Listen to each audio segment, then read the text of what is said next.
Loan rumah kau kena reject? Jangan terus stres. Jom cek 5 sebab paling common kenapa bank tolak loan kau. Sebab yang pertama adalah skor kredit lemah. Bank akan terus reject kalau kau selalu lambat bayar hutang atau ada tunggakan. Sebab yang kedua adalah komitmen tinggi. Gaji kau RM3,000 tapi kau bayar kereta RM1,000 dengan personal loan lagi RM500. So DSR kau memang akan burst. Sebab yang ketiga adalah gaji tak cukup. Korang nak beli rumah RM500,000 tapi gaji korang RM2,500. So logik pun dah tak lepas. Sebab yang keempat adalah dokumen tak lengkap. Slip gaji, penyata bank tak jelas, nama majikan dan lain-lain. Ini pun boleh sangkut.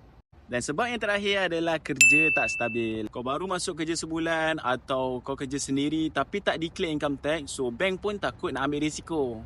Kalau loan kena tolak bukan bermakna impian beli rumah dah tamat.